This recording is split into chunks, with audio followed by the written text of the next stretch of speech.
Hay muchísima información circulando sobre la guerra entre Estados Unidos e Irán. ¿Hacia dónde va todo esto? ¿Hay un alto el fuego? ¿Se ha terminado? ¿Va a haber conversaciones o no va a haber conversaciones? Están saliendo declaraciones contradictorias, literalmente de ambos lados. Pero ¿cuál es la verdad? Hoy vamos a ir a Teherán, donde tenemos de nuevo con nosotros a Suleiman Ahmed. Ayer intentamos hablar con él, pero tuvimos algunos problemas de conexión. Ahora, con una señal mucho mejor, podemos escucharlo. Suleiman es presentador de su propio canal de YouTube, y ahí pueden ver su dirección en X. Suleiman, antes que nada, gracias por estar con nosotros. Tengo entendido que has tenido un viaje bastante largo para llegar desde donde estabas hasta donde estás ahora.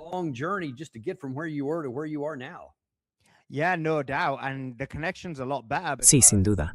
Y la conexión ahora es mucho mejor, porque estábamos en Mashhad, y allí había millones y millones de personas. Algunos dicen que 4, incluso 5 millones. Así que una cantidad enorme de gente se reunió para los últimos momentos del cortejo fúnebre, donde el líder supremo, Sayyid Ali al-Khamenei, fue enterrado. Luego volvimos, como decías, en coche. Fueron 11 horas de viaje, sin mucho aire acondicionado, pero conseguimos llegar a tiempo para participar en tu programa. Así que enhorabuena, te agradezco que me hayas invitado. Tengo muchas ganas de hablar de todo lo que hemos vivido en Irán.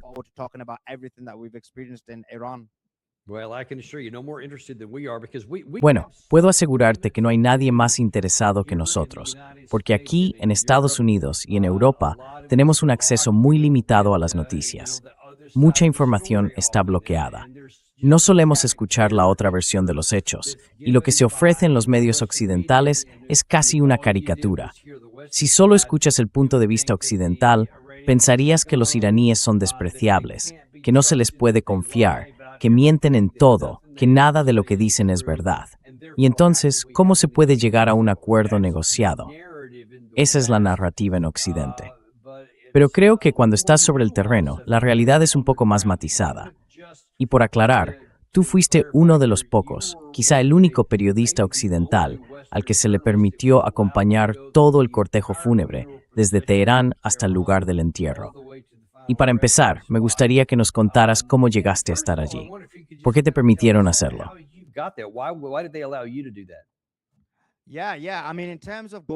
Sí, quiero decir, en cuanto a ir a esos 3 lugares, fuimos Chris y yo.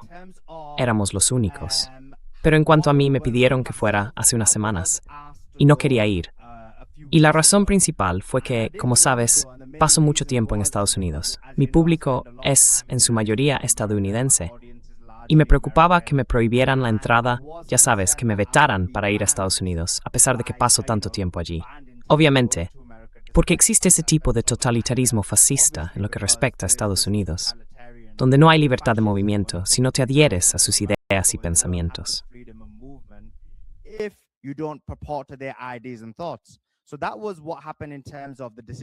Así que eso fue lo que pasó en cuanto a la toma de decisiones. Pero en el último momento pensé, mira, este es un acontecimiento importante. No vamos a volver a tener una situación así nunca más. El funeral de Sayyid Ali al-Khamenei. No vamos a tener otra ocasión como esta.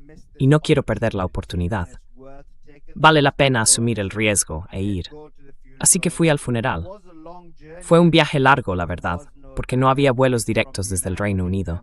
Tuve que ir a Turquía. Se cancelaron vuelos y pasaron varias cosas más. El viaje duró unas 24 horas hasta llegar, pero al final conseguimos entrar en Teherán. Y claro, como fui a última hora, fue un poco más complicado.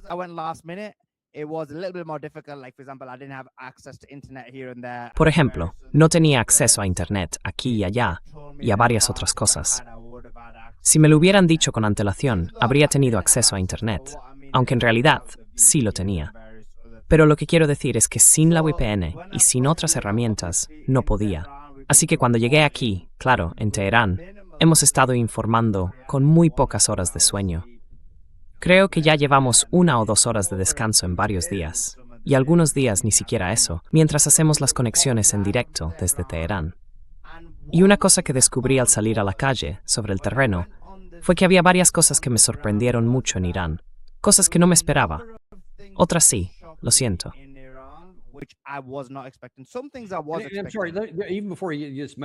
Antes incluso de que hagas esa primera declaración, me pregunto si podríamos abordar algo desde el principio. Hay gente que piensa que, bueno, si Irán te permitió entrar, entonces es un poco como en Corea del Norte, cuando dejan entrar a periodistas occidentales. Tienen un acompañante, hay control, así que están limitados en lo que pueden decir y todo tiene que ser aprobado. ¿Te afectó eso de alguna manera?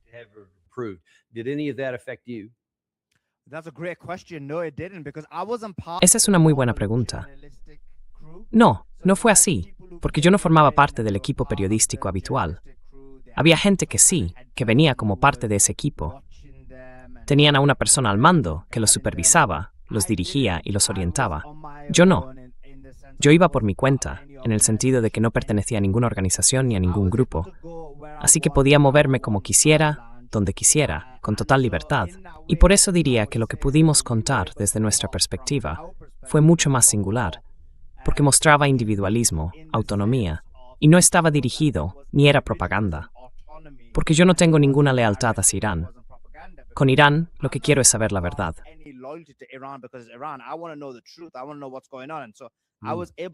Quiero saber qué está pasando. Por eso pude informar las noticias sin que nadie me vigilara. Así que, cuando dices que me lo permitieron, en realidad fui yo quien decidió ir. Fui a Teherán por mi cuenta. Fui a Qom por mi cuenta. Y por eso no viste todo aquello. Porque la razón por la que solo estábamos en Qom, Chris y yo, es que fuimos por nuestra cuenta. No formábamos parte de la delegación periodística, si sabes a lo que me refiero. Su ruta planificada no incluía Qom, mientras que nosotros sí fuimos a Qom y después a Mashhad. Así que pudimos movernos y quedarnos por nuestra cuenta. Y nunca te abordaron. Los funcionarios nunca te dijeron, oiga, ¿quién es usted? ¿Qué está haciendo? ¿Eso no pasó? No. No, no fue así. De hecho, tuvimos total autonomía para ir donde quisiéramos. Y sí, recibimos apoyo, pero ¿de quién? En realidad, del pueblo de Irán. Por ejemplo, cuando teníamos dificultades o nos perdíamos, una vez no tenía acceso a mi teléfono, alguien me prestó el suyo durante un rato. Era simplemente gente iraní ayudándome. No era ningún funcionario del gobierno, ni nada por el estilo. Fueron las personas las que me ayudaron y me orientaron. Y eso me dio la oportunidad de hablar directamente con la gente, de conversar con personas con una gran variedad de puntos de vista. Estupendo. Ahora cuéntame cuál fue esa primera impresión tuya en Teherán. Hay muchas cosas que me sorprendieron cuando llegué a Irán, y a Teherán en particular. Lo primero fue la agudeza política de la persona iraní promedio. Y con eso no quiero decir que todo el mundo sea consciente políticamente, pero el nivel de conocimiento político en Irán, comparado, por ejemplo, con el de Estados Unidos o el Reino Unido, es mucho más alto para la gente común. Pude hablar con muchas personas, y algo que me llamó la atención fue que algunas de ellas no eran nada conservadoras, no eran musulmanes conservadores, eran muy de izquierdas, muy liberales, y luego hablé con otras que sí eran conservadoras. Pero todas coincidían, todas estaban unidas en una especie de duelo por el líder supremo. Todas compartían la idea de que Estados Unidos e Israel las habían oprimido.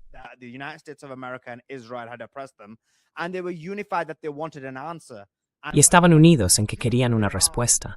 Y cuando fui a las calles de Irán, a las calles de Teherán, y a varias zonas, por ejemplo la Plaza de la Revolución, la Plaza Sadi y otros lugares, la gente, si miras cualquier imagen, siempre tenía banderas rojas. Había más banderas rojas que banderas iraníes, más banderas rojas incluso que las amarillas, las de la resistencia. Y pregunté, ¿cuál es la razón? ¿Qué representa esa bandera roja? Y me dijeron que representa la venganza. Y yo les dije, ¿a qué os referís con venganza? Y respondieron, queremos venganza porque Estados Unidos e Israel mataron a nuestro líder supremo. Y queremos venganza por esa acción. Y esa venganza podría ser algo físico.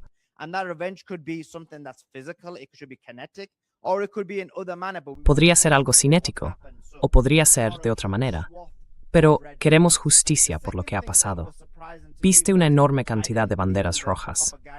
Lo segundo que me sorprendió fue que yo no creía la propaganda que decía que el pueblo iraní quería derrocar a su gobierno. Pero lo que sí me sorprendió fue que las banderas rojas eran mucho más numerosas que cualquier otra. Y lo que me sorprendió al llegar aquí fue lo mucho más conservadores que son, lo mucho más, bueno, la palabra no es radicales, pero sí mucho más decididos a querer una respuesta que los negociadores. Los negociadores en todo este escenario son, en cierto modo, bastante de izquierdas, dispuestos a negociar, y la gente, en este momento, no lo está. Sienten que han sido oprimidos y que no ha habido justicia por esa opresión. And there hasn't been any justice for that oppression. And you know what, you mentioned the Y bueno, mencionabas el tema de la venganza. Esto fue hace solo una hora, y acabo de sacar esto de X, de la agencia de noticias Fars. Uno de los funcionarios dijo que el responsable que duerme sin pensar en vengar al líder mártir debería dudar de su propia conciencia. Así que no se trata solo de la gente en la calle, sino también de su agencia oficial de noticias y de algunos de sus propios funcionarios. Cuando dicen algo así, ¿cómo lo interpretas tú? En la venganza que están buscando. what kind of revenge are they looking for? So I think it's a fewfold, and I think it's a really good Creo que hay varios aspectos, y me parece una pregunta muy buena. Lo primero es que quieren venganza en un sentido físico, directo. Y cuando lo ves, yo estuve en las calles de Irán, el cartel más grande, o al menos el más repetido durante el funeral, era un cartel sobre Donald Trump. Decía, por ejemplo, queremos venganza contra Trump. Hay una recompensa por su cabeza. Queremos que, y obviamente no lo voy a repetir aquí, queremos básicamente que eliminen a Trump. Esa era una de las formas de expresar el sentimiento de la gente. La otra, y lo pregunté, era que querían venganza mediante acciones contra Israel, contra bases militares estadounidenses. Y el tercer elemento era la justicia. And then the third element was justice. So justice, they said, doesn't necessarily mean Así que, según dijeron, la justicia no tiene por qué ser necesariamente algo cinético, es decir, no tiene que implicar acción militar. Puede lograrse mediante negociaciones o a través de un acuerdo, pero sienten que, en este momento, quizá las negociaciones se están alargando demasiado y que Irán no está obteniendo tantos beneficios desde el punto de vista de la justicia. Por ejemplo, no se trataría del aspecto económico. No sería una cuestión de dinero. Sería más bien que Estados Unidos se retirara de Irán, o incluso de todo Oriente Medio. Sería que Estados Unidos garantizara que nunca los atacará. Ese tipo de cosas son las que estaban considerando como señales de alerta. we're looking at in terms of these red flags. And if they get what they're asking for, if the government Y si consiguen lo que están pidiendo, si el gobierno hace ese tipo de cosas y dice, básicamente, vale, vamos a mantenernos firmes hasta conseguir todas las condiciones que queremos, o no vamos a liberar el estrecho de Hormuz, entonces Estados Unidos no va a obtener lo que quiere. Y si eso lleva de nuevo a una guerra total, es decir, si para vengarse necesitan volver a una guerra total, una guerra que no podemos ganar, pero eso no significa que no podamos librarla. Y eso también quiere decir que muchos iraníes podrían morir y que podría haber mucha más destrucción. ¿Han pensado en esa parte? more destruction could happen, have they thought that part through? Yes, they have. Sí, así es. Creo que los iraníes ven esto como una amenaza existencial, en el sentido de que lo consideran una oportunidad única para cambiar de verdad sus vidas. Piensan que el problema con Israel nunca, jamás terminará. Creen que la cuestión con Estados Unidos tampoco tiene fin, que siempre habrá situaciones en las que seguirán siendo atacados, sin importar el momento ni el lugar. Por eso lo que quieren es una salida a esa situación que les permita desarrollarse. Cuando vas a Irán, ves que la gente vive bastante bien, en el sentido de que a pesar de las sanciones, es un país lleno de abundancia. Tienen comida, tienen tecnología, tienen internet, tienen tecnología. They have technology, they have internet, they have TV, they have various things in abundance. Tienen muchas cosas en abundancia, a pesar de estar bajo sanciones.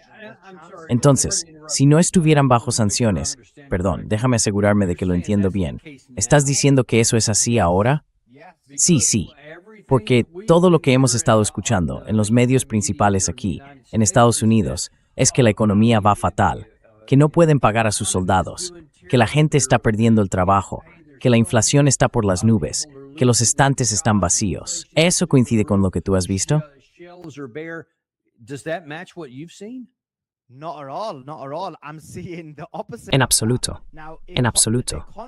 Estoy viendo justo lo contrario. Ahora bien, la economía no va del todo bien si la miramos desde un punto de vista global, desde fuera. Pero internamente no se percibe así, no se siente así. Vas a las tiendas y están llenas.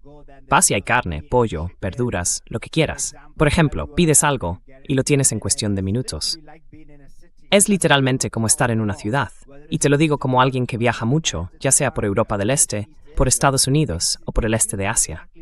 Se siente exactamente igual, o incluso, en algunos aspectos, más desarrollado que muchos países árabes, del norte de África o de Oriente Medio. Por ejemplo, la calidad de la comida, la calidad de vida, el nivel de vida, lo saludable de los alimentos, la tecnología.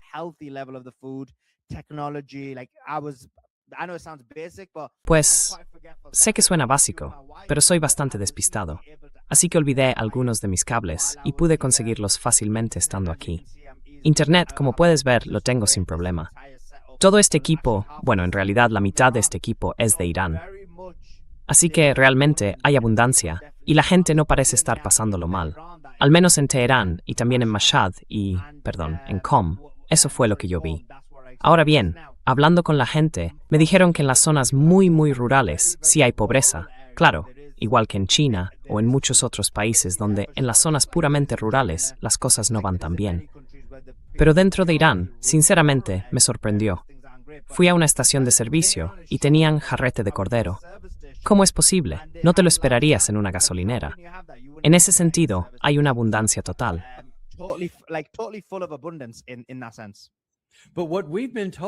Pero lo que nos habían dicho era que nuestro bloqueo estaba paralizando al pueblo iraní y todo lo demás, que estaba presionando al gobierno para firmar el memorando de entendimiento. Pero, por lo que estás diciendo, sobre todo con lo de los jarretes de cordero, no parece que sea así.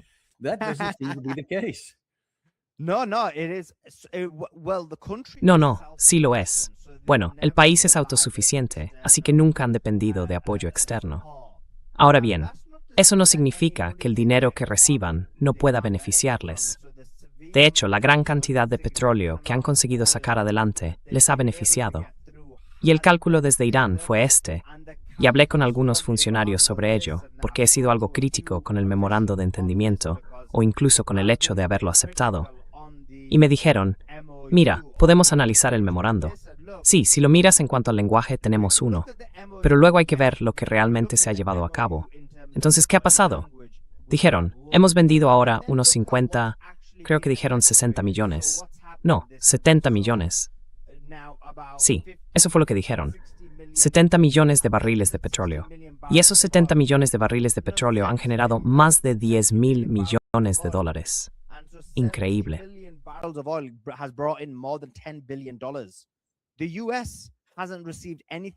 Estados Unidos no ha recibido nada todavía. No ha podido, básicamente, rellenar sus reservas de petróleo. Y esa es una de las principales razones por las que abrieron el bloqueo. Y no han recibido nada. Así que sí, hay muchas cosas que no hemos recibido, cosas que Estados Unidos fingió que iba a entregar, pero no lo hizo. Ahora bien, si miras lo que realmente hemos recibido, han sido 10.000 millones de dólares por la venta de petróleo. Desde su punto de vista, lo ven como que se han beneficiado mucho de la apertura del estrecho de Hormuz y del memorando de entendimiento, preparándose para la siguiente fase. Porque ellos creen que este acuerdo no es algo que vaya a concretarse. Creen que Estados Unidos es incapaz de cumplir un acuerdo. Y lo que ven es que esto es solo un paso dentro de un proceso con varias etapas que acabará llevando a algún tipo de guerra cinética en el futuro.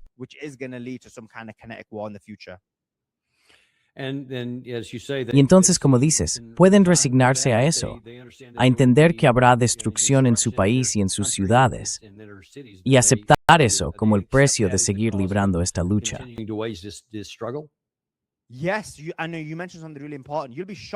Sí, sé que has mencionado algo muy importante. Te va a sorprender lo que voy a decir. Un funcionario con el que hablé me dijo lo siguiente, y de verdad es sorprendente. Me dijo, mira, porque yo le dije, mira, me dijo, queremos derrotar a Israel. Y yo le respondí, pero no podéis derrotar realmente a Israel, porque tienen una bomba nuclear. Al final la usarían. Y me contestó, somos conscientes de eso, pero si llegaran a usar la bomba nuclear contra nosotros, arrasaríamos su país. Y sí, nuestra gente está dispuesta a morir. Nuestra gente está dispuesta a sacrificarse.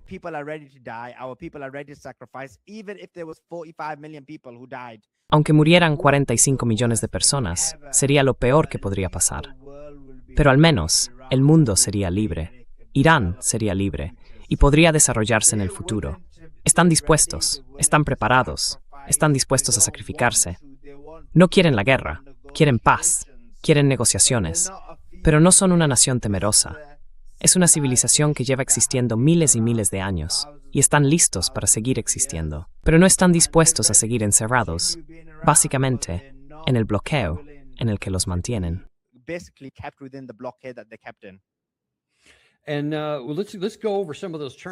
Vamos a repasar algunos de esos puntos que ellos podrían querer, porque una de las cosas que aparecía en el memorando de entendimiento, y empecemos por el principio, el párrafo número 1 habla del Líbano. Y hemos visto algunos comentarios recientes en los que la parte iraní ha dicho que la parte israelí tiene que retirarse completamente del Líbano. No solo que haya un alto el fuego, que más o menos ya está en marcha, sino que se retiren por completo. Y tuvimos aquí al profesor Morandi que dijo, sí, si no se retiran completamente, ni siquiera empezaremos las negociaciones sobre la parte nuclear de todo esto, que por supuesto es lo que más desea el presidente Trump.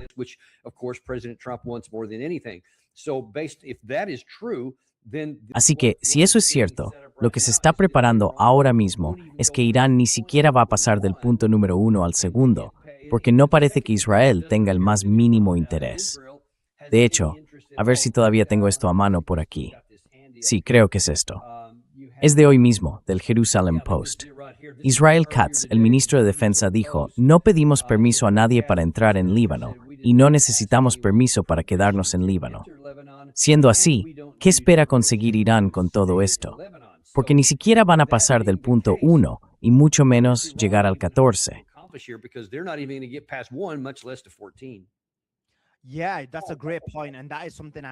Sí, es un buen punto, y de hecho hablé de eso tanto con funcionarios iraníes como con gente sobre el terreno. Por ejemplo, cada día hay un lugar llamado Plaza de la Revolución, donde cada noche se reúnen decenas de miles de manifestantes agitando sus banderas. Una de esas noches llegaron a ser casi 100.000, el día que tuvo lugar la procesión fúnebre. Y de nuevo, cuando entras en esa zona, solo ves dos banderas, la roja y la amarilla. La bandera amarilla de la resistencia ondeando.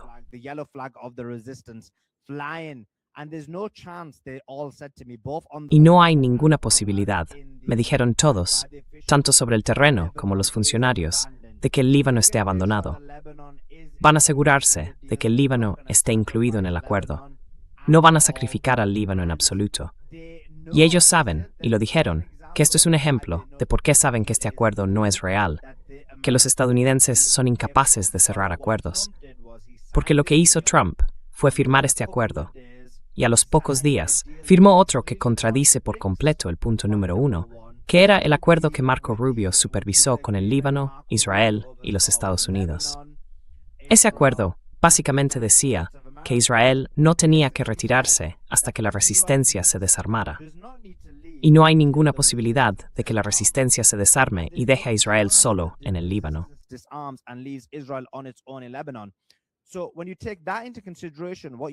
Así que, cuando tienes eso en cuenta, te das cuenta de que dijeron, por eso sabemos que no va a haber un acuerdo. Así que lo estamos viendo simplemente como un paso dentro del proceso. Ahora bien, en cuanto a la situación, lo que demuestra y representa es que Estados Unidos está desesperado. Hay una situación en la que las reservas de petróleo están bajando. Hay una situación de crisis financiera global. Y aún así, no son capaces de hacer que Israel se retire del Líbano. Eso dice mucho. Y eso a pesar de que Israel está teniendo dificultades sobre el terreno en el Líbano. La mayoría de los ataques se están llevando a cabo desde el aire. Ahora me han dicho, por sus propias fuentes dentro del Líbano, que los ataques que se han realizado allí se han reducido de forma significativa. Conducted in Lebanon have reduced significantly, and now you see very minor infractions. Y ahora se ven infracciones muy menores, casi parecidas a lo que pasaba entre 2024 y 2026. Así que sienten que el Líbano está en una situación mucho mejor ahora, gracias al memorando de entendimiento, que antes de firmarlo. Pero sí, ese es un ejemplo de una situación en la que sabían que por la influencia que tenían, por el hecho de que habían ganado la guerra y por la posición en la que estaban. Y además, si lo recuerdas, todo esto ocurrió porque estaban preparados para atacar a Irán, listos para atacar a Israel. Y en el último momento, los estadounidenses cedieron ante varias exigencias, y esta fue una de ellas. Básicamente, retirar las fuerzas israelíes del Líbano. Así que están intentando aprovechar muchas situaciones dentro de esta misma situación.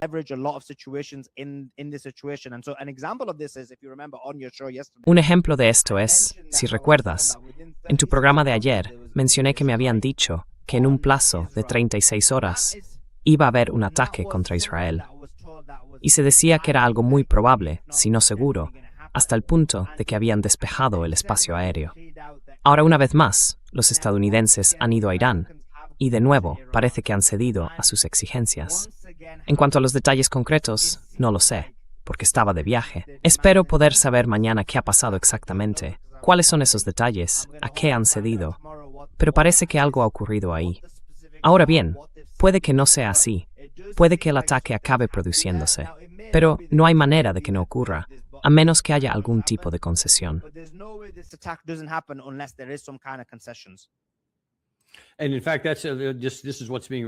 Y de hecho, eso es lo que ha informado Fox News, que la próxima semana va a haber algunas reuniones en Suiza. La agencia Fars News, esta misma tarde, hace unas 2 horas, dijo que tras la publicación de los informes de Fox News sobre una nueva ronda de conversaciones de Estados Unidos la próxima semana, un corresponsal de Fars News habló con fuentes informadas del equipo negociador y afirmó que esas afirmaciones no son ciertas. Entonces, ¿qué opinas de eso? Todo el mundo recurre al engaño cuando le conviene, y muchas veces niegan cosas en público, mientras ocurren otras detrás de bastidores. Pero claro, decir simplemente que no va a haber nuevas conversaciones, eso no se puede ocultar mucho tiempo, porque si se reúnen la próxima semana, todo el mundo se va a enterar. Así que, ¿qué opinas de eso?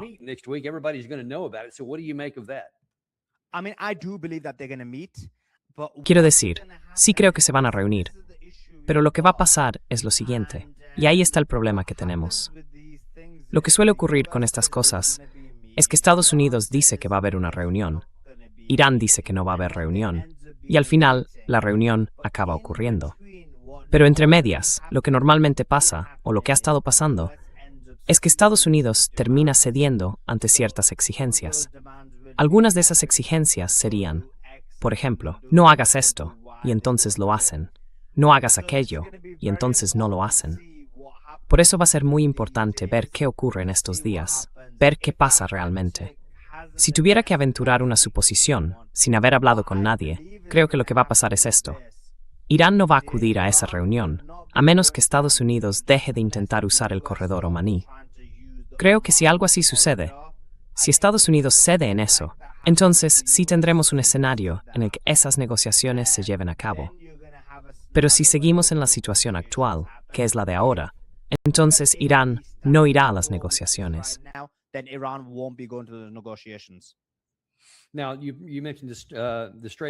Has mencionado el estrecho de Hormuz, el corredor omaní.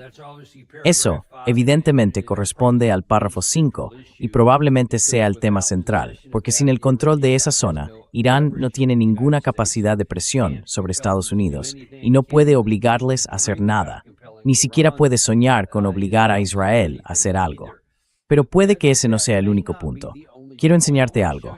Esto viene de la agencia de noticias Fars, el día 8. Fue justo al día siguiente del primer intercambio de ataques. Esos golpes de ida y vuelta entre ambos bandos. Y advirtieron que si esos ataques continuaban, había 2 cosas.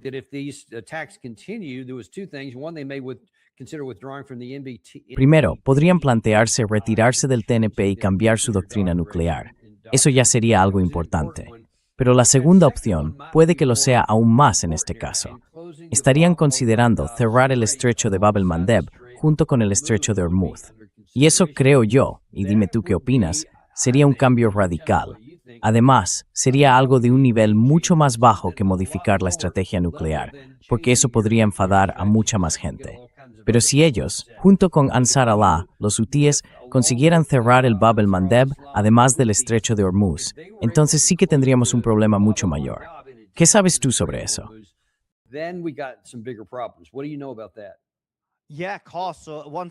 Sí, claro.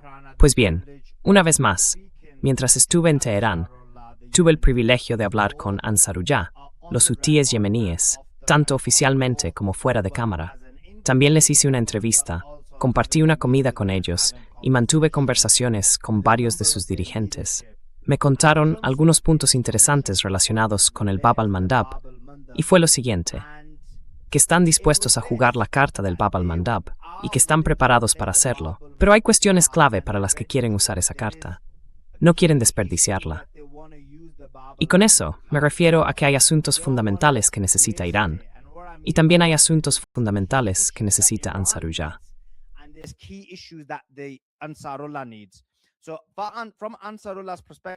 Desde la perspectiva de Ansarullah, lo que quieren es esto. Quieren que se levante el bloqueo, que se acabe el asedio. Arabia Saudí les ha impuesto un asedio durante más de una década que ni siquiera les permite salir de su país, ni permite que otras personas entren oficialmente en él. Me refiero a funcionarios, claro. Entonces, lo que ocurrió fue lo siguiente, y esto me lo contaron directamente. Había 200 de ellos en un avión, listos para viajar a Irán, y aviones saudíes sobrevolaron el espacio aéreo yemení, preparados para dispararles. Y lo que decidieron fue... Bueno, ya expliqué la historia más larga antes, pero no sé si quieres que entre en los detalles. No, por favor, hazlo. Sí, esto es realmente importante. Lo que pasó fue que llegaron aviones saudíes y les preguntaron a bordo, ¿queréis seguir adelante o queréis volver atrás? Y ellos dijeron, mirad, queremos seguir adelante. Si morimos, morimos.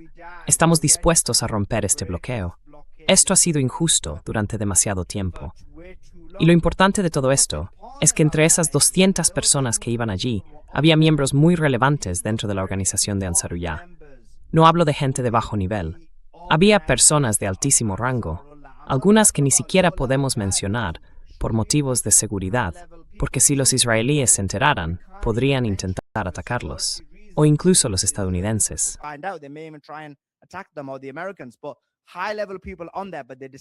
Pero había personas de alto nivel allí, y decidieron arriesgar sus vidas porque querían levantar el bloqueo. Así que dijeron, vamos a seguir adelante. Les ordenaron salir del avión y dispersarse, porque venían cazas en camino.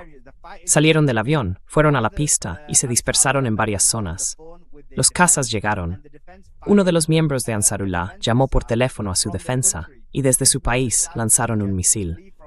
Eso hizo que los aviones saudíes huyeran del área. Entonces volvieron a subir al avión y viajaron a Irán, básicamente para asegurarse de que el bloqueo se hubiera levantado. Así que, incluso si consiguieron esos 2 aviones, si huyeron por el misil de defensa aérea que se disparó, quiero decir, estamos hablando de un avión civil, vuela en línea recta y podría haber sido derribado en cualquier momento. Esa gente tenía que saber que había una posibilidad real de no llegar con vida al otro lado. Y aún así, lo hicieron. ¿Por qué?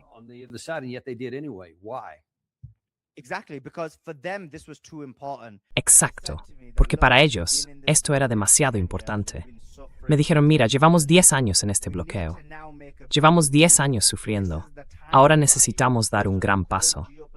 El momento es el adecuado, teniendo en cuenta la situación geopolítica actual, para ir a Irán y demostrar que vamos a romper este bloqueo. Así que pensaron que era un momento oportuno para asumir ese riesgo, para poder cambiar el rumbo de su país.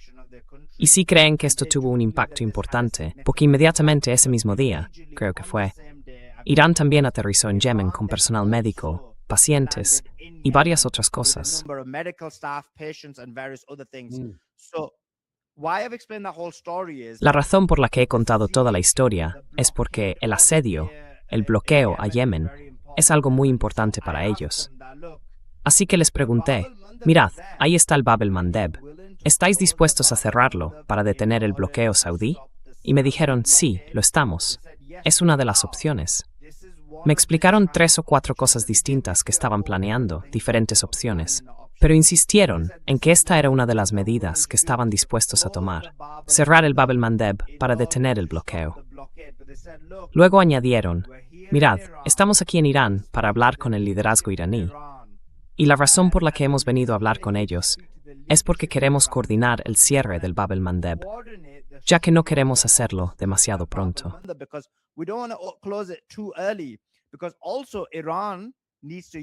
Porque Irán también necesita usar el Bab el-Mandeb como punto de presión, como un punto de escalada. Por ejemplo, cerrarían el estrecho de Hormuz si Estados Unidos e Israel escalan demasiado. Según la situación, entonces querrían cerrar el Bab el-Mandeb. Por lo que he podido entender, después de hablar con ambas partes, parece que el plan es coordinarlo de manera que el Bab el-Mandeb quede cerrado, y luego, como medida de presión, presenten sus exigencias. Y esas exigencias incluirían el fin del bloqueo saudí sobre Yemen y del bloqueo saudí sobre Ansarullah.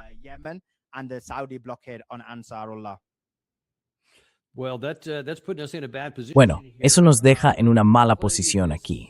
Déjame ponerte esto, Gary. Vamos a escuchar el primero, el que dice petróleo de Trump. El presidente Trump no parece estar preocupado por nada de esto.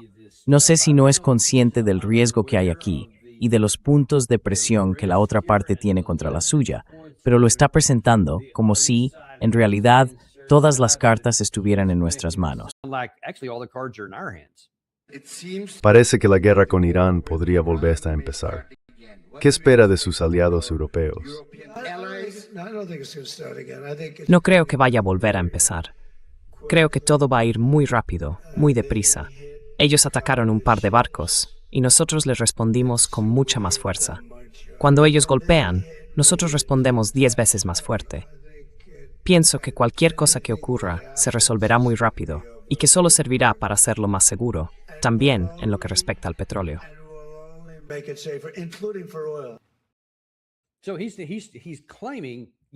Así que él está diciendo sí, si volvemos al tema militar, aunque no hace falta volver a eso, pero si lo hacemos, será algo rápido, que no hay de qué preocuparse.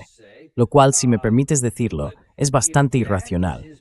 Pero si esa es su mentalidad ahora mismo, no parece que la parte iraní, ni la libanesa, ni la de Hezbollah vayan a tener éxito en conseguir que acepte nada, a menos que la situación vuelva a ser militar. Ellos lo ven de otra manera.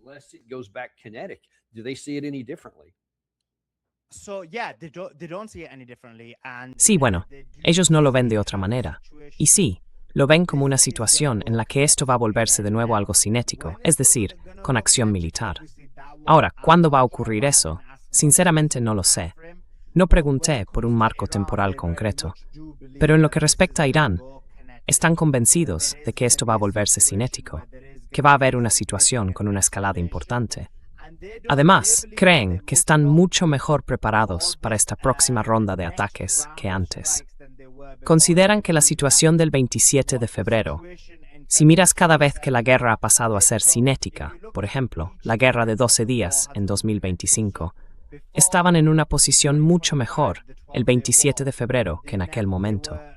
Y ahora creen que están en una posición aún mejor que la que tenían el 27 de febrero.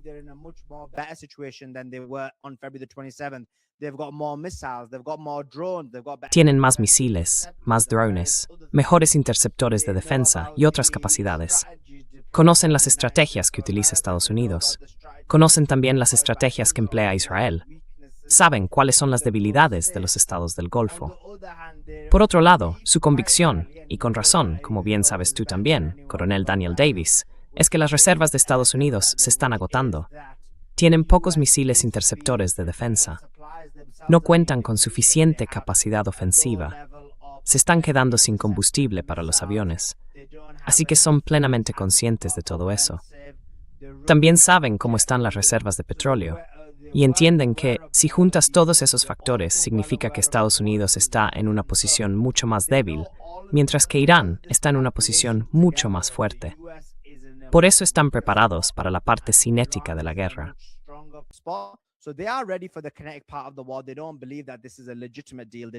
No creen que esto sea un acuerdo legítimo. Sí creen que esto va a continuar. Y la gran pregunta es de qué manera o en qué forma va a hacerlo. Por ejemplo, ha habido conversaciones con varios países del Golfo, y a raíz de esas conversaciones se ha visto afectada la forma en que Irán ha llevado a cabo algunas de sus acciones. Una parte de esto es lo que me han contado, pero la otra es mi propia interpretación. Creo que la razón de los ataques de Irán, por ejemplo, si pensamos en Arabia Saudí, en Qatar o en los Emiratos Árabes Unidos, es que han mantenido varias negociaciones directas con Irán.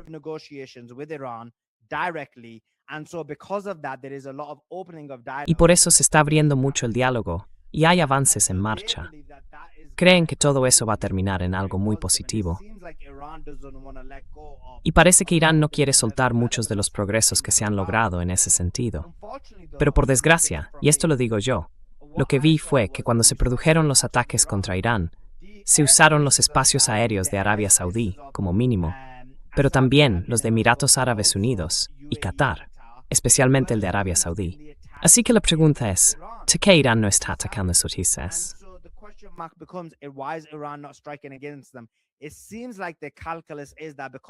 Parece que el cálculo es que, como los ataques de Estados Unidos contra ellos no son tan intensos como creen, no quieren destruir eso.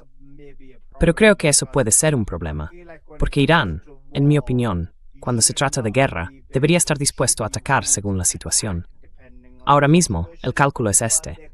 La razón por la que Bahrein, Kuwait y Jordania siguen siendo atacados tiene que ver con el desarrollo que están viviendo esos países en cuanto a negociaciones y a un nuevo paraguas de seguridad que ellos creen que va a llegar.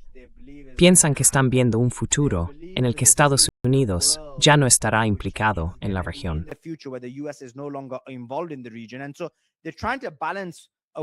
Así que están intentando equilibrar un mundo en paz, donde no quieren tener malas relaciones en el futuro, con la necesidad de afrontar esta parte más activa de la guerra, en la que Arabia Saudí sigue traicionando.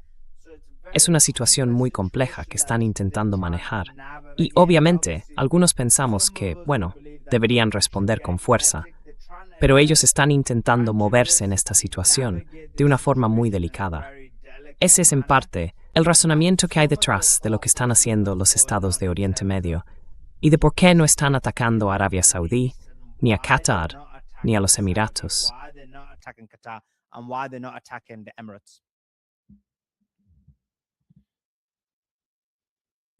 Daniel, te intervenir tu venir.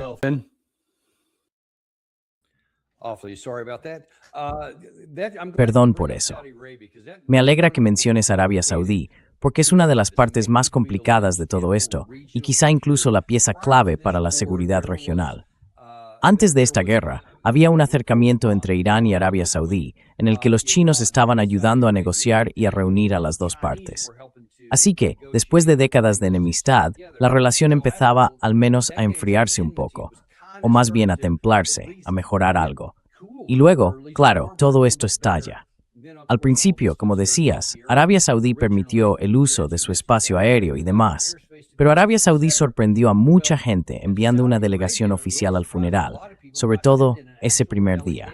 ¿Qué importancia tiene eso? ¿Y cuál es ahora la postura en Teherán respecto a Arabia Saudí?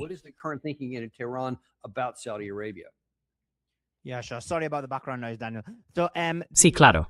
Perdona el ruido de fondo, Daniel.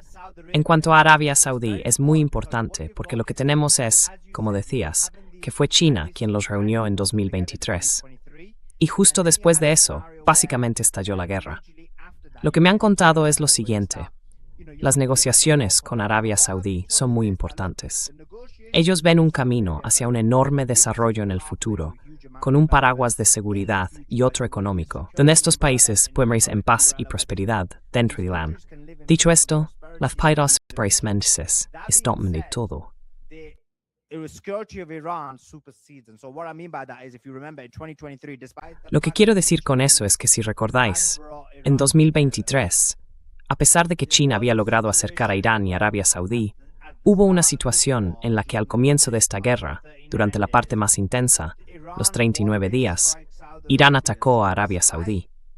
Así que a pesar de toda la normalización que se había producido en 2023, ellos sabían que, si se llegaba a una fase de combate y se usaban bases saudíes, entonces atacarían Arabia Saudí. Y eso fue exactamente lo que hicieron.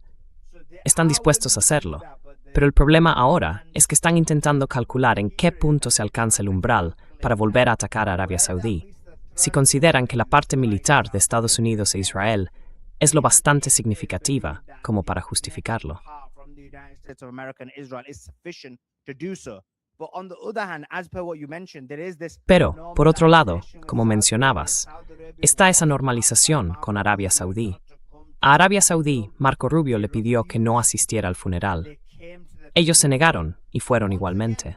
Así que, una vez más, demuestran que Arabia Saudí está adoptando una postura bastante confusa.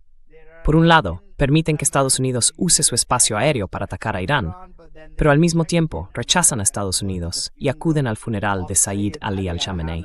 Eso me hace pensar que el funeral es algo que la gente recordará siempre, mientras que este ataque, en su opinión, es algo tan menor que quizá no afecte a la normalización más amplia.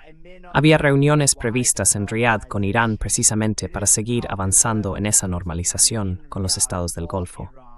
In terms of, once again, normalization with the Gulf states. So taking all of that into consideration, Teniendo todo eso en cuenta, Arabia Saudí, Irán, Qatar y en menor medida los Emiratos Árabes Unidos, existe la creencia de que va a producirse una normalización en la región y un movimiento hacia un frente unido.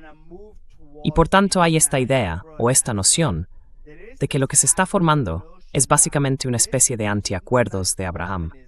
Los acuerdos de Abraham se concibieron como la antítesis de lo que muchos musulmanes querían, en términos generales, especialmente en Oriente Medio, porque se sintieron como una traición a Palestina, como si se hubiera dejado a Palestina fuera.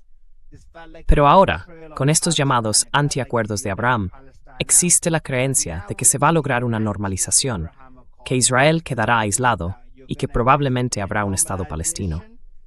Aunque la mayoría de la gente cree que debería haber una solución de un solo Estado. Aún así, esta es, más o menos, la dirección y la perspectiva que muchos consideran. this is the kind of the direction and perspective that many believe. Well, and I'm glad you brought that topic up because to me this. Bueno, me alegra que saques ese tema, porque para mí esto, en el conjunto general, quizás sea más importante que cómo se resuelva el conflicto en sí. Y es que tú tienes muchos contactos en todo Oriente Medio, y una de las cosas que más ganas tenía de preguntarte es precisamente esto.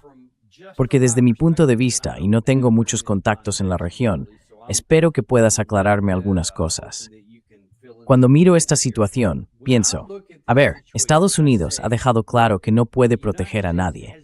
Todas esas bases que teníamos allí estaban pensadas para permitirnos atacar a Irán. No estaban para proteger a nadie más, porque no los protegimos. Ni siquiera nos protegimos a nosotros mismos. Apenas podemos usar ya nuestras bases, porque tuvimos que abandonarlas y evacuar, ya que no fuimos capaces de defendernos.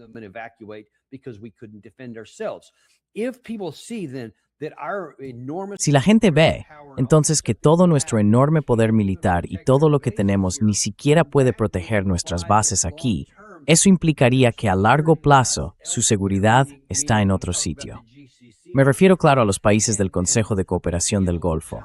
Y aunque vincularse a Estados Unidos tiene ventajas, Estados Unidos tiene un gran poder económico y el dólar es beneficioso para ambas partes.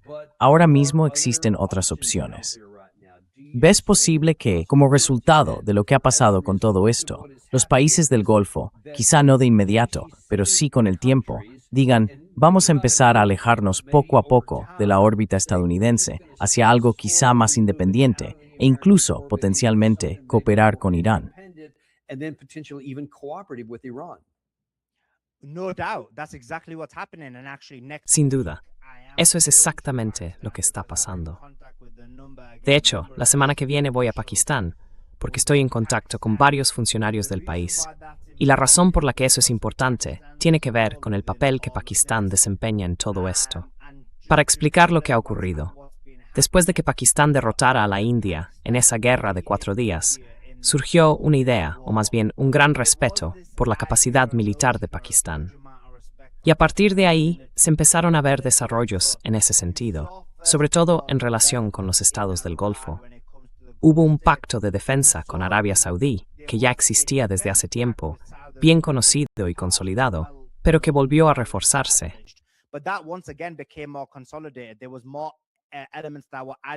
Se añadieron más elementos a ese acuerdo. Me dicen que uno de los elementos que se incorporó fue una especie de pacto de paraguas nuclear, también con Arabia Saudí. Y eso ni siquiera es la parte que ya se ha hecho pública, la que todo el mundo conoce, los 13.000 soldados pakistaníes y los cazas que van a Arabia Saudí. Así que uno puede pensar, a ver, ¿por qué está pasando todo esto? Pues bien, está ocurriendo porque Pakistán demostró, en una gran guerra, su capacidad militar y su habilidad a ganar en un conflicto directo. Y como decías, en cambio, Estados Unidos ha mostrado debilidad a la hora de defender a sus aliados.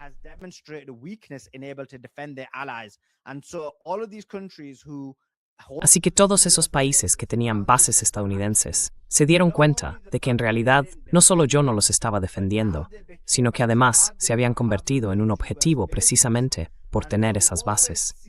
Y lo que estamos viendo ahora con los estados del Golfo, incluido Pakistán, es algo muy importante, porque Pakistán, el paraguas de seguridad o militar. Luego China aportará la parte económica. Y así es como Estados Unidos está siendo reemplazado poco a poco en Oriente Medio. Lo que vimos fue que muchos de esos países siguieron desarrollando esa relación con Pakistán. Tienes a Arabia Saudí. Y después lo que ocurrió fue que se sumó Qatar.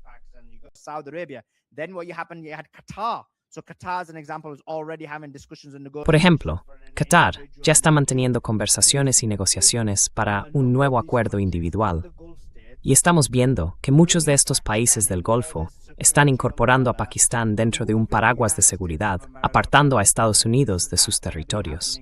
Esto va a ir ocurriendo poco a poco, con Pakistán prácticamente ocupando su lugar. Ellos lo ven como una forma de descentralizar la dependencia que tenían antes. Por un lado, tienen el comercio económico con China. Ahora están normalizando relaciones con Irán. Pakistán entra en juego en el ámbito del pacto de defensa. Y además, Pakistán mantiene buenas relaciones con Irán. También hay desarrollo económico con Irán.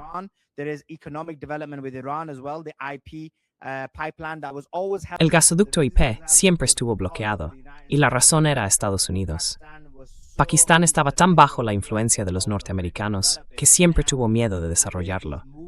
Pero ahora hay movimientos para impulsarlo con el apoyo financiero de los chinos. Así que estamos viendo un Oriente Medio, o Asia Occidental, que va a quedar completamente al margen de Estados Unidos. El papel de los estadounidenses va a reducirse al mínimo. Y además de eso, y mire, lo digo yo, que puede parecerlo porque soy de origen pakistaní, he sido muy crítico con el gobierno de Pakistán hasta la guerra con la India, y también en esta situación. Y diría que han jugado muy bien sus cartas, porque se han colocado en una posición de fuerza para negociar.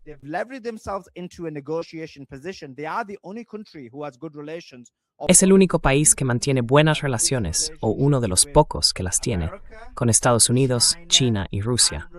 Tienen un nivel de confianza enorme con todos ellos. China, por ejemplo, Asim Munir ha estado allí con frecuencia.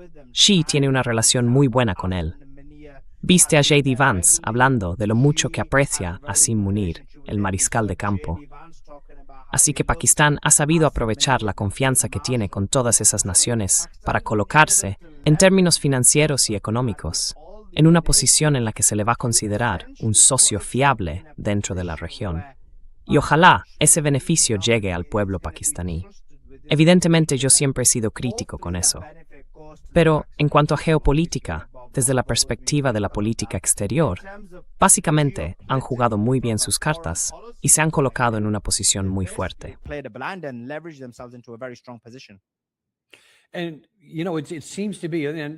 Y parece que, y esto lo he oído comentar a algunas personas, y yo mismo he estado observando las piezas que hay en juego, Me pregunto si una de las razones por las que la parte iraní no parece muy dispuesta a hacer concesiones a Estados Unidos, aparte de todo lo que acabas de mencionar sobre la situación allí, es porque quizá piensen, mira, quiero que Estados Unidos vuelva a intervenir militarmente. Si en los primeros 40 días demostramos que no podíamos ganar, y escuchaste al presidente Trump decir que si lo hacíamos, ganaríamos en poco tiempo.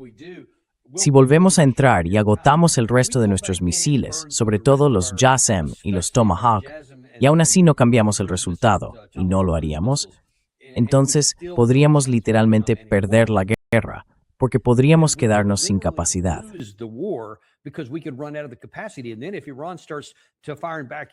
Y luego, si Irán empieza a responder, sobre todo si hacemos lo peor de todo y atacamos sus centrales eléctricas, sus instalaciones petroleras, sus plantas desalinizadoras y demás, eso abriría la puerta a que Irán atacara otros objetivos en la región. Y entonces perderíamos la guerra, porque no podríamos defendernos de algo así. Y la pregunta sería, dado todo lo que acabas de describir, si Estados Unidos frustra todo eso, vuelve atrás y golpea esos objetivos, e Irán cumple con lo que ha dicho. Bueno, muchos de esos países del Consejo de Cooperación del Golfo quieren mejorar sus relaciones con Irán. Pero si Irán ataca sus plantas desalinizadoras o sus instalaciones petroleras, el daño sería enorme. ¿No acabaría eso debilitando o echando por tierra lo que están intentando conseguir ahora? No doubt, that's a great point. And so Iran, Sin duda, es un gran punto. Entonces Irán, desde su perspectiva, obviamente, si miras a su liderazgo, sí quieren el acuerdo. Y la razón, la parte psicológica, es la siguiente. Si miras el memorando de entendimiento, ese documento es básicamente una rendición. Ahora bien, su forma de verlo es esta. Supongamos hipotéticamente que se volviera una guerra abierta y luego se regresara a la mesa de negociación. ¿Ese documento sería diferente? No, no lo sería. Sería exactamente el mismo. Así que la situación ideal es que no haya conflicto. Lo ideal es que haya un acuerdo de paz. Pero, por otro lado, son conscientes de la realidad de la situación.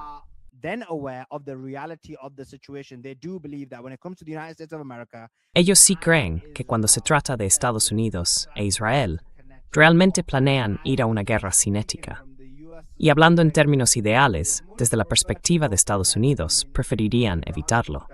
Pero desde la perspectiva de Irán, al enfrentarse a Estados Unidos, preferirían que esa guerra cinética ocurriera ahora y no dentro de 4, 6 o 12 meses. Porque entonces volverías a la misma situación. Tendrías que volver a cerrar el estrecho de Hormuz. Tendrías que analizar los nuevos desarrollos que se están produciendo desde el punto de vista militar. Y quizá Estados Unidos podría, ya sabes, recalibrar y remilitarizarse de otras formas.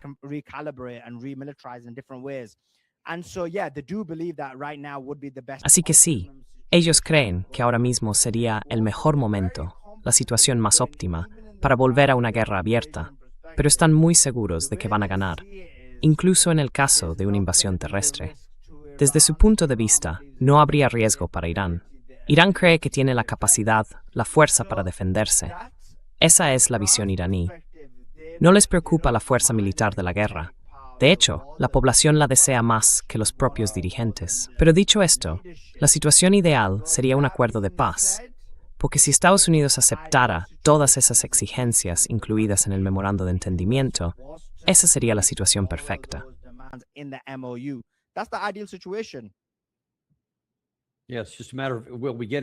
Sí, la cuestión es si lo conseguiremos o no. Y basándome en lo que pasa en Estados Unidos, diría que no mucho. Mira, sé que tienes muy poco tiempo. Hay una cosa más que quiero comentar. El general Wes Clark estuvo en Newsmax, creo que ayer, y le preguntaron por el tema de la isla de Karg, que por alguna razón absurda ha vuelto a salir en la conversación. Mira esto.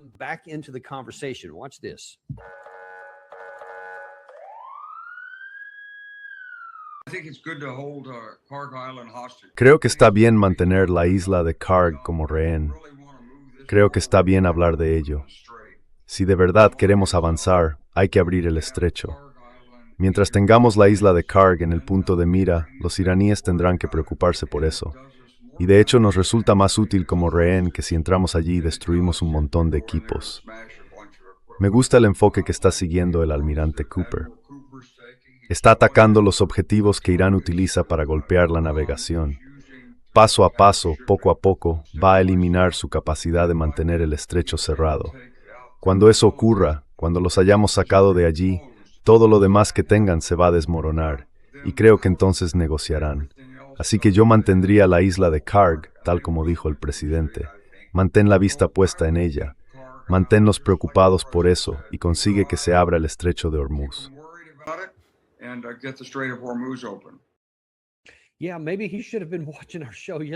Sí, quizá debería haber estado viendo nuestro programa de ayer, cuando hablamos contigo. Y desde luego debería estar viendo este, porque los iraníes de los que él habla son un poco distintos de los que tú mencionas. Esos que, según dices, necesitarán o temerán la isla de Karg. En un momento te voy a enseñar uno de los mapas. Pero antes, ¿qué opinas de sus comentarios sobre que esto tomará rehenes? Que la isla de Karg hará que el pueblo de Irán diga, vale, sí, será mejor que lleguemos a un acuerdo.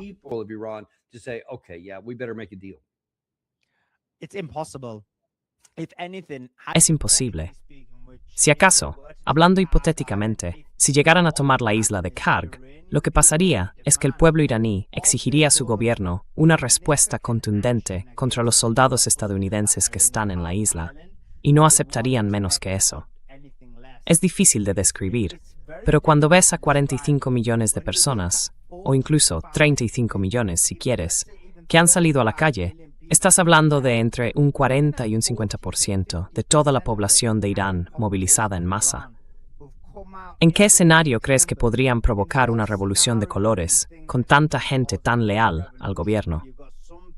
Muchos analistas han dicho que con un 10 o un 15% de la población ya se puede provocar un cambio de régimen en esos países.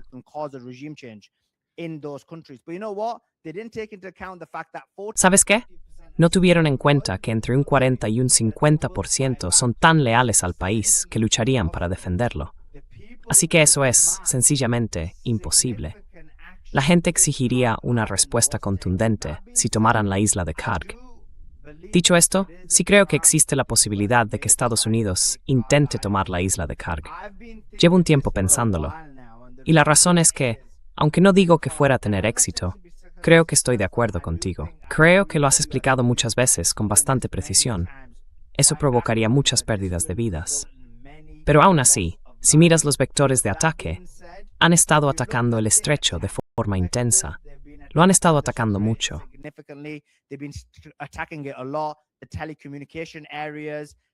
Las zonas de telecomunicaciones y otras cosas. Y si miras lo que ha pasado últimamente, han estado atacando Bushehr. Bushehr está justo al lado de la isla de Karg. Bushehr ha vuelto a ser atacada. Allí hay una central nuclear. Aparte de eso, no hay una razón estratégica de gran peso para atacar Bushehr si lo que te interesa es la apertura del estrecho de Hormuz. Pero si lo que quieres es tomar la isla de Karg, entonces Bushehr se vuelve un poco más interesante.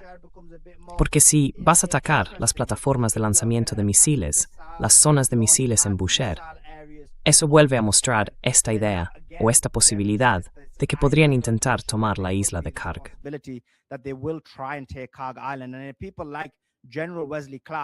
Y personas como el general Wesley Clark, que ha sido una decepción en esta guerra. Antes le teníamos cierto respeto, sobre todo cuando reveló los planes, los verdaderos planes que llevaban respecto a Oriente Medio. Pero dicho esto, el hecho de que estén teniendo estas conversaciones otra vez parece indicar que hay algo en marcha, quizá una opción sobre la mesa. Aún así, creo que Trump, como le han presentado esos planes y le han presionado con ellos, también es reacio al riesgo. En cierto modo, eso es algo positivo. Y creo que él piensa que si hay demasiadas bajas estadounidenses, la gente se le volverá en contra y luego será difícil volver a ganárselos. Creo que ese cálculo siempre está ahí. Y quizá el ego de Trump, en el sentido de que le importa lo que la gente piense de él, porque suele cambiar decisiones según el sentimiento público, podría en realidad beneficiarnos en este caso. Y puede que no tome la isla de Karg. Pero sí creo que ahora mismo hay un gran impulso en marcha, al menos desde una perspectiva especulativa. just from a speculative perspective. Well, it's a lot more than speculative. It's being actively. Bueno, no es algo meramente especulativo, se está defendiendo activamente. En los últimos días, no voy a poner los vídeos ahora, hemos visto a Mike Pompeo abogando por volver atrás. Jack Keane, claro, él siempre dice lo mismo. Luego Kellogg y varios más. Victoria Coates también ha sido otra que he visto por aquí. Todo tipo de gente, tanto en Newsmax como en Fox News, defendiendo esa idea. Y por supuesto el presidente Trump escucha a esas personas, habla con ellos por teléfono. Así que no podemos descartar esa posibilidad. No debería haber ido a la guerra en primer lugar.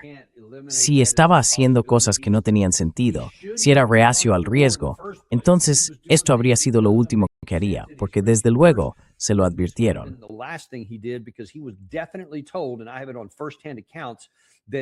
Y tengo testimonios directos de que esas cosas iban a pasar y que no iba a salir bien. Y él lo sabía, y aún así lo hizo. Así que no podemos descartar eso. Puede hacer otra cosa que no tenga ningún sentido. Ni siquiera sabemos por qué lo hizo la primera vez, ni por qué podría hacerlo ahora. Pero es un riesgo que tenemos. Y creo que eso solo agravaría nuestro fracaso si lo hacemos.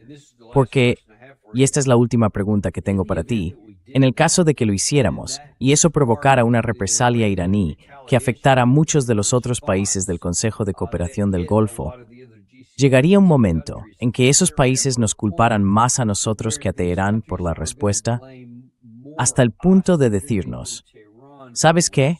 Llevad vuestros barcos y marchaos de aquí.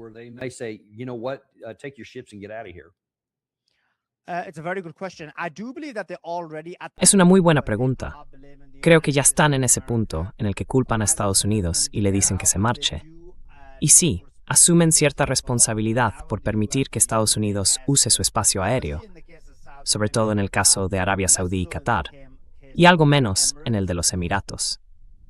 Pero si algo así llegara a ocurrir, sí, creo que esos países culparían a Estados Unidos, aunque también culparían a Irán, porque obviamente serían atacados directamente por Irán. Así que, en lo que respecta a los estados del Golfo, creo que eso es lo que pasaría.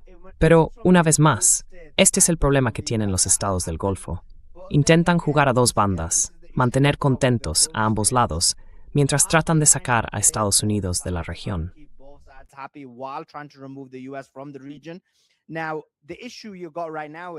Ahora, el problema que tenemos ahora mismo es, creo, que lo que ha estado pasando es que Irán, de forma bastante clara y en privado, les ha hecho saber cuál es su plan de escalada. Es decir, algo así como, mira, si Estados Unidos nos ataca de tal manera, no os atacaremos. Pero si lo hacen de otra forma, por ejemplo, si van a por la isla de Keshm o por nuestras plantas desalinizadoras, entonces sí os atacaremos. Así que sí, creo que esas conversaciones ya han tenido lugar. Los estados del Golfo saben cuál es el plan de escalada. Y creo que el hecho de que sean conscientes de ello hará que culpen mucho menos a Irán de lo que culparían a Estados Unidos. Pero claro, un movimiento así sería muy importante, sobre todo teniendo en cuenta que ahora mismo las encuestas de Trump están muy bajas.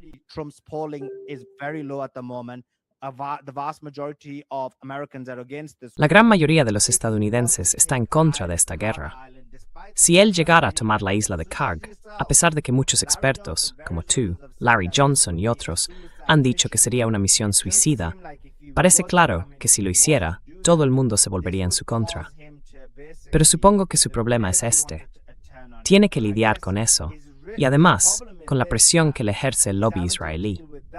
Si lo miras bien, el acuerdo que hizo con el MOU y el hecho de que se echara atrás en cuestión de días demuestra el poder que tiene el lobby israelí en la toma de decisiones en Estados Unidos.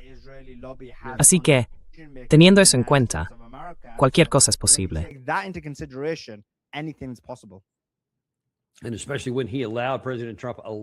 Y sobre todo, cuando el presidente Trump permitió que Marco Rubio firmara ese acuerdo aparte con Líbano e Israel en la Casa Blanca, un acuerdo que no incluía a Irán ni a Hezbollah.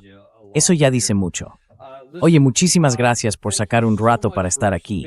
Sé que tienes muchísimas cosas entre manos, que estás muy solicitado, así que te agradecemos de verdad que hayas hecho un hueco. Queremos tenerte de nuevo después de tu visita a Pakistán, porque tengo muchas ganas de saber qué descubres allí. Así que muchas gracias. No problem. Thank you so Ningún much for problema. having me Muchísimas gracias por invitarme. Y perdón por el tema del vídeo. Se iba y venía la imagen, pero de verdad, gracias otra vez por tenerme aquí. Lo agradezco mucho. Estamos agradecidos por todo. Muchísimas gracias. Y también os damos las gracias a vosotros. Ha sido un programa realmente revelador. Deberíais pasar esto a la gente. Compartidlo con vuestros amigos, porque lo decimos mucho. Dadle a me gusta, suscribíos y compartidlo. Pero os lo digo en serio, aquí no nos dejamos intimidar ni comprometemos nuestros principios para traeros cosas que no vais a encontrar en ningún otro sitio, o al menos no en los medios tradicionales. La gente necesita conocer esta información porque sinceramente nos estamos perjudicando a nosotros mismos si seguimos por estos caminos y seguimos recibiendo información parcial o engañosa de nuestras propias fuentes. Es hora de cambiar eso. Compartid esto y formad parte de la solución. Muchísimas gracias a todos. Nos vemos mañana en el programa Daniel Davies Deep Dive. Thank you very much, folks. We'll see you tomorrow on the Daniel Davis Deep Dive.